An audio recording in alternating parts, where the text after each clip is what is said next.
Buen día, el tema a abarcar el día de hoy corresponde a lo que serían las anemias hemolíticas. Los estudiantes a cargo de la exposición son los siguientes: Germán Monsalve, Rubén Morales, John Mari Mosicato, Nietzsche Paredes y Ana Pérez. El tema o la tabla de contenido corresponde a lo que sería la deficiencia de la glucosa 6-fosfato deshidrogenasa, así como también la piruvatoquinasa, la hemoglobinuria paroxítica nocturna y las anemias hemolíticas por defectos extrínsecos del eritrocito. Ok, vamos a comenzar con lo que sería la deficiencia de la glucosa 6-fosfato deshidrogenasa. La deficiencia de dicha glucosa 6-fosfato deshidrogenasa es más frecuente en el metabolismo de los eritrocitos por un defecto en la vía de la derivación del exosamonofosfato, el cual corresponde al gen de la G6PD que se encuentra en el cromosoma X y exhibe una gran cantidad de variación, lo que corresponde a un polimorfismo, que da como resultado un rango de gran actividad de la glucosa 6-fosfato deshidrogenasa, de normal a severamente deficiente. Las variantes se clasifican del 1 al 5 según la magnitud de la actividad de la enzima glucosa 6-fosfato deshidrogenasa. Se hace mención que es más probable que los hombres presenten hemólisis clínicamente significativa, aunque las mujeres que son homocigotas o que son heterocigotas con inactividad del cromosoma X normal que resulta en una alta proporción de... Esto presenta 5 clases, en las cuales se dividen: clase 1, la cual abarca lo que sería la deficiencia severa asociado a anemias hemolíticas crónicas no esferocíticas. La clase 2 es la deficiencia severa, la cual abarca la actividad residual del 1 al 10% asociado ya con una anemia aguda. La clase 3 es una deficiencia moderada, en la cual esta actividad está basada del 10 al 60%. La clase 4 es una actividad normal, que abarca del 60 al 50%. La clase 5, la cual es una actividad ya incrementada, que es mayor al 150%. Ahora vamos con lo que serían los signos y síntomas de dicha deficiencia. En la mayoría de los casos, la hemólisis afecta a un menor del 25% de la masa eritrocitaria y esta causa lo que sería una ictericia transitoria y coluria. Algunos pacientes presentan dolor dorsal y o abdominal. Sin embargo, cuando la deficiencia es más grave, esta hemólisis profunda puede inducir a lo que sería una hemoglobinuria y una lesión renal aguda. Ahora bien, ¿cuál sería el diagnóstico para esto? Un diagnóstico lo basamos en lo que sería un frotis de sangre periférica y un análisis de la G6PD. Considera el diagnóstico en pacientes con evidencia de hemólisis aguda, en particular varones con anemia hemolítica y prueba de antiglobulina negativa, anemia ictericia, y durante la hemólisis se desarrolla anemia ictericia y reticulosis. En el frotis periférico se puede revelar eritrocitos que parecen haber sufrido una o más mordeduras en la periferia de la célula y eritrocitos con inclusiones denominadas cuerpos de Heinz, que son partículas de hemoglobina desnaturalizadas. En cuanto a la prueba de la actividad de la G6PD, esta se encuentra disponible. Sin embargo, esta puede llegar a abarcar falsos positivos, dando así que se tiene que repetir durante varias semanas después del evento agudo. Por otra parte, tenemos lo que sería la deficiencia de la piruvatoquinasa, que esto es una afección en la que los glóbulos rojos se descomponen más deprisa de lo que se debería descomponer, haciendo así que ocurra una anemia. Y esta anemia provoca una insuficiencia de glóbulos rojos en sangre. La mayoría de las personas llevan una vida sana. Los síntomas mejoran en la etapa adulta y solo ocurren cuando el cuerpo está bajo estrés, por ejemplo, debido a una enfermedad vírica o en caso de que la persona o la mujer en cuestión se encuentre en proceso de gestación.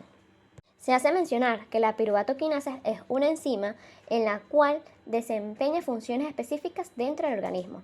La gente que tiene deficiencia en él, como ya se mencionó, no tiene una cantidad suficiente de esta enzima en el cuerpo.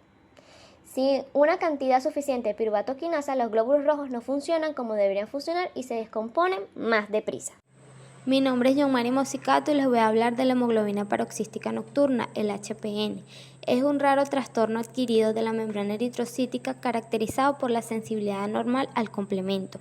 La enfermedad deriva su nombre del patrón clásico de brotes intermitentes de hemólisis intravascular y hemoglobinuria nocturna. Este trastorno se exacerba durante el sueño y remite durante el día. Sin embargo, muchos pacientes tienen hemólisis crónica no vinculada con el sueño y sin hemoglobinuria obvia. La fisiopatología de la HPN. Este padecimiento resulta de la mutación de las células progenitoras somáticas, la cual conduce a una formación de la clona anormal de células hematopoyéticas diferenciadas. La clona normal de la célula progenitora produce eritrocitos, plaquetas y neutrófilos que fijan cantidades anormalmente grandes del complemento y son anormalmente sensibles a la lisis. La susceptibilidad de las células de la HPN a la lisis es inducida por el complemento. Se vincula con la regulación deficiente de la activación del complemento después de la adhesión inicial del complejo C3-BBB, que es formado a través de la vía alterna, o del complejo C4-B2A, que es formado a través de la vía clásica a la membrana celular. En las células de HPN también son deficientes otras proteínas adheridas a la membrana celular. De manera similar, parece que el lazo común de estas deficiencias de proteínas de la membrana es la carencia de una estructura glucolípida de adhesión que es identificado como glucosilfosfaditilinocitol, el GPI. Recientemente se encontró que la deficiencia de adición por GPI se debe a un defecto del gen fosfaditilinocitol-glucano clase A, PIGA. Las células del HPN varían en su sensibilidad a la lisis inducida por el complemento y con base a esta variabilidad, estas se han clasificado como tipo 1, que es poca o nula hemólisis por el complemento, tipo 2, moderadamente sensible a la lisis por el complemento y tipo 3, muy sensible a la lisis por el complemento. Hola, me llamo Ana Karina Pérez. Continuaremos con los hallazgos de laboratorio de la hemoglobinuria paroxística nocturna.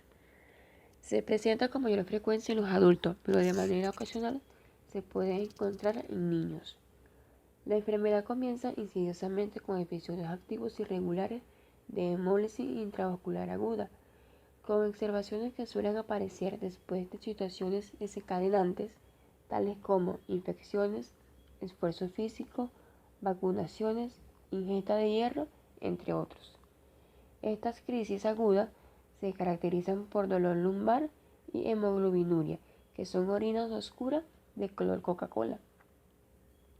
Dentro de los hallazgos de laboratorio más importantes, se encuentra que la mayoría de los pacientes presentan una anemia intensa con una concentración de hemoglobina entre 8 a 10 gramos sobre decilitro. Los reticulocitos aumentan de 5 al 10%, pero no en el grado esperado para una anemia hemolítica. En el frote sanguíneo pueden encontrarse los eritrocitos nucleados y frecuentemente durante el curso de la enfermedad puede haber desarrollado una leucopenia o trombocitopenia. La fosfatasa alcalina está disminuida y la mayoría de los pacientes presenta una ferropenia. La hemocidinuria es un hallazgo constante que indica la hemólisis intravascular crónica que es detectable por la tinción de Pérez, que hace que los pacientes padezcan un estado de ferropenia que puede agravar más la anemia. Las pruebas confirmatorias. Los datos analíticos de la hemólisis intravascular dependerán del grado de la enfermedad. Hasta hace poco, el diagnóstico se realizaba mediante las pruebas de hemólisis en sacarosa y la prueba de AN. La prueba de hemólisis en sacarosa, o también llamada prueba de azúcar en sangre, es una prueba útil para detectar los eritrocitos normalmente sensibles a la lisis por el complemento. Esta prueba se basa en incubar la muestra del paciente en una solución de sacarosa, la cual proporciona un medio de escasa potencia iónica que promueve el enlace del complemento a los eritrocitos, las cuales de las células de la hemoglobinuria paroxística nocturna demuestran hemólisis en este medio. La prueba de AN, o también llamada prueba de lisis en suero ácido, es una prueba más específica para estas células, en las cuales los eritrocitos se incuban en sueros acidificados de un pH de 6.5 a 7, el cual actúa para activar la vía alterna del complemento. Al depositarse los componentes del complemento en los eritrocitos, Estas células se lisan entre 10 a 50% de los eritrocitos totales. Aunque se debe tener cuidado al momento de interpretar esta prueba, ya que los esferocitos o las células sensibilizadas con anticuerpos también pueden causar hemólisis. Lo más seguro o lo más sensato es repetir la prueba con el uso de suero inactivado por calor. Si la lisis aún está presente con el suero inactivado, el diagnóstico no es una hemoglobinuria paroxística nocturna. El método de elección para el diagnóstico de la hemoglobinuria paroxística nocturna es la citometría de flujo de alta sensibilidad, utilizando anticuerpos monoclonales dirigidos contra las proteínas ancladas. Continúa Nietzsche Paredes. Anemias hemolíticas por defecto extrínseco del eritrocito. Profundizando en las anemias hemolíticas autoinmunes por anticuerpos calientes, podemos destacar que es más frecuente en mujeres y en la tercera y cuarta década de la vida. También se asocia al lupus eritematoso sistémico y a leucemias linfocíticas crónicas. Puede llegar a ser agudo o crónico y el paciente produce anticuerpos clase inmunoglobulina G, que sensibiliza al eritrocito a 37 grados centígrados. Puede activar la cascada del complemento hasta el C3, lo que activa a la opsonización y la fagocitosis de los macrófagos. Aunque se denomina idiopática, una investigación cuidadosa conducirá al diagnóstico de la enfermedad, que ocasiona el trastorno en el más del 50% de los casos. También se puede confundir con linfomas, leucemias linfoide crónica y el antes mencionado lupus eritematoso sistémico. El grado de hemólisis es variable, estando bien compensada en algunos pacientes, mientras que en otros la respuesta medular compensatoria es insuficiente, por lo que aparece la anemia. En estos casos se conduce a un comienzo brusco de malestar y debilidad, con la disminución rápida de la concentración de hemoglobina y síntomas de anemia aguda. En relación con los datos de laboratorio para poder determinar este tipo de anemia, tenemos un hemograma, donde el hemograma va a revelar una anemia de grado variable, generalmente normocítica normocrómica, aunque si la respuesta reticulocitaria es intensa, se producirá una macrocitosis por el aumento de reticulocitos, hematías de mayor tamaño.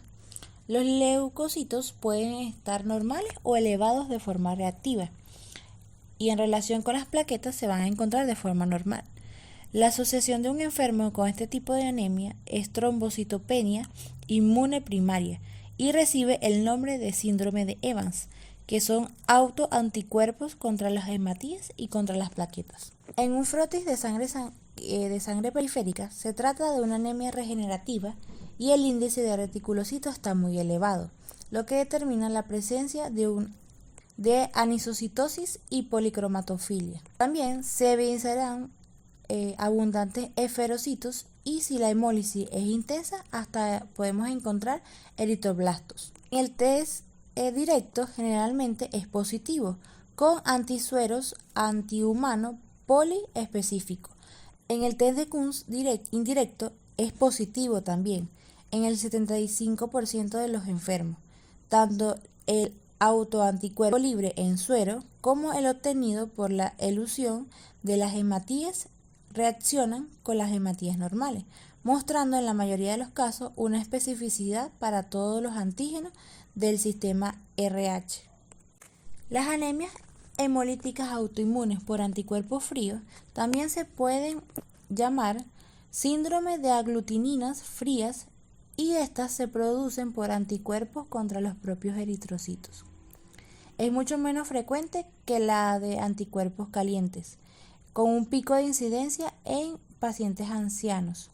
Se asocia a infecciones por Mycoplasma pneumoniae, mononucleosis infecciosa y linfoma.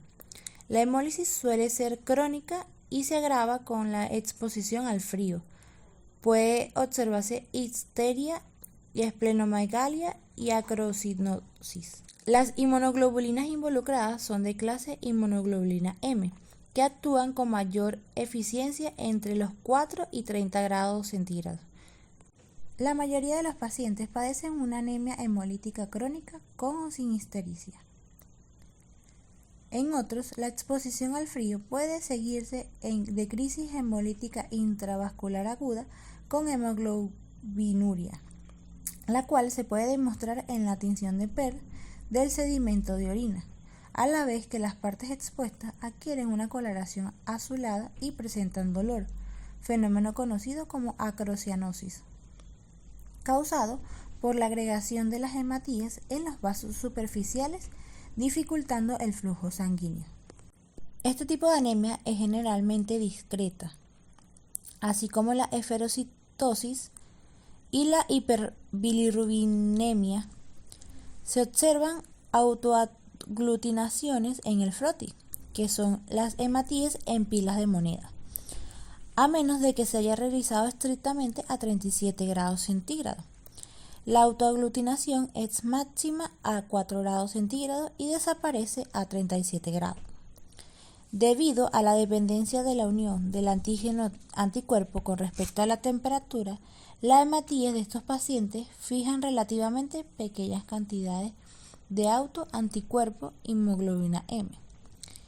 En el test de Cons directo es débilmente positivo. Además, es lábil y desaparece de la superficie de las hematíes, de forma que solo queda la fracción C3, que está compuesta por el C3b, C3c y el C3d. Sin embargo, el suero contiene concentraciones elevadas de dicho anticuerpo. Procedemos a hablar sobre la anemia hemolítica adquirida inducida por drogas. Pueden considerar que este grupo no todos los casos pueden aceptarse como autoinmunes por el mecanismo de producción. Sin embargo, se estudian conjuntamente con las anemias hemolíticas autoinmunes. Existen 3 tipos de mecanismos de las anemias hemolíticas adquiridas por drogas y en cada una se han descrito drogas prototipo. Es fundamental entender los mecanismos para poder estudiarlas adecuadamente en el laboratorio. Entre los mecanismos tenemos los complejos inmunes. El paciente produce un anticuerpo contra la droga. En un segundo momento, el anticuerpo se une a la droga, que es la conformación del complejo inmune. En un tercer momento, este complejo inmune se une al eritrocito, condicionando su hemólisis. El segundo mecanismo es la absorción de droga o tipo acteno. La droga se une firmemente al eritrocito. El paciente produce un anticuerpo dirigido a la droga, lo que causa la hemólisis. Con respecto al tercer y último mecanismo, tenemos los de tipo autoanticuerpos. Esta es la que realmente podría considerarse autoinmune, ya que, por un mecanismo aún no bien comprendido, el paciente produce un anticuerpo dirigido contra antígenos eritrocitarios propios. Para la determinación de este tipo de anemia, debemos tomar en cuenta los datos del laboratorio. En primera instancia, tenemos que la anemia tiene que tener relación con el grado de hemólisis. En el frotis de sangre periférica se hallan reticulocitos aumentados, policromasia y eferocitosis. El test de Kunz directo positivo con antisuero poliespecífico de anti-inmunoglobulina G, mientras que el test de Kunz indirecto es también positivo, con o sin el fármaco. En relación con las anemias por quemaduras, podemos decir que se produce una hemólisis intravascular con presencia de esquitocitos, esferocitos y crenocitos. Un paciente que presenta un 15% de superficie corporal quemada puede presentar hemoglobinuria moderada hasta marcada. En pacientes con un 20% de la superficie corporal quemada y con quemaduras de tercer grado, la hemólisis puede ocurrir entre 24 a 48 horas, causando una destrucción de aproximadamente 30% de la masa globular. A continuación, ponente Germari Monsalve. Anemias hemolíticas por efectos extrínsecos del eritrocito. A continuación, estudiaremos varias formas de daño mecánico al eritrocito. Tenemos la hemoglobinuria de la marcha. Después de ejercicios intensos, sobre todo en aquellos ejercicios en donde hay un contacto repetitivo y con fuerza sobre alguna superficie dura, algunas personas jóvenes presentan un cuadro de hemoglobinuria resultado de la hemólisis intravascular. Davidson en 1964 demostró que la hemólisis intravascular se debe a que por el fuerte golpe que estas personas dan contra el suelo al correr, se provoca una ruptura eritrocitaria de los vasos de la planta de los pies, provocando consecuentemente la hemoglobinuria.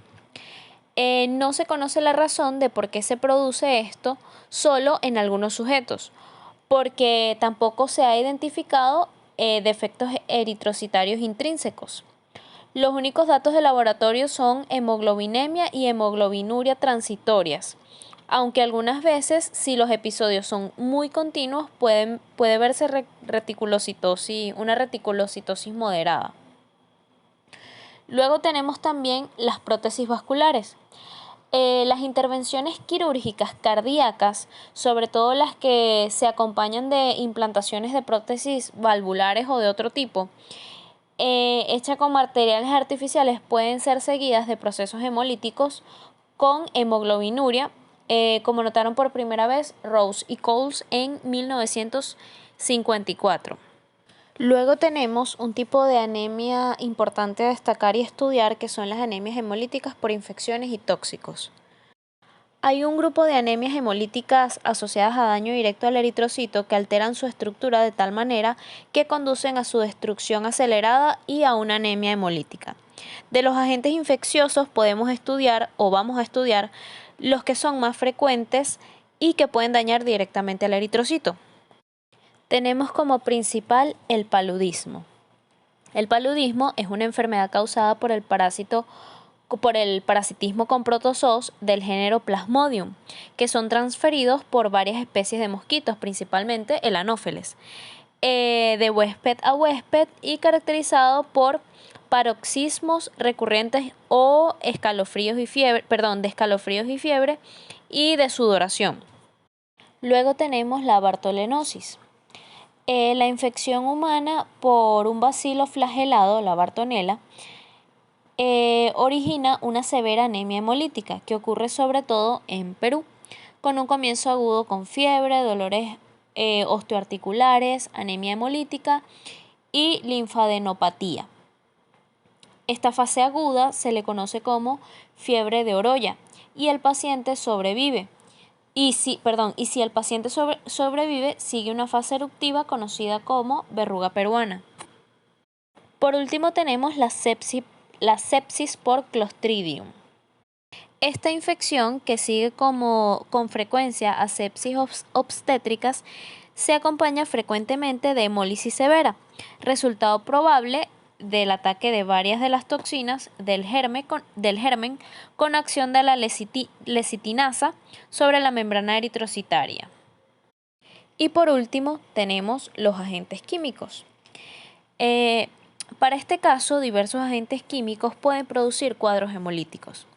En muchos de los casos, producto de la desnaturalización oxidativa de la hemoglobina con la formación de metahemoglobina, así como también oxidación de los grupos sulfidrilos de las cadenas globínicas con precipitación, como los cuerpos de Heinz, los cuales, como ya conocemos, hacen perder la flexibilidad del eritrocito, provocando su secuestración esplénica.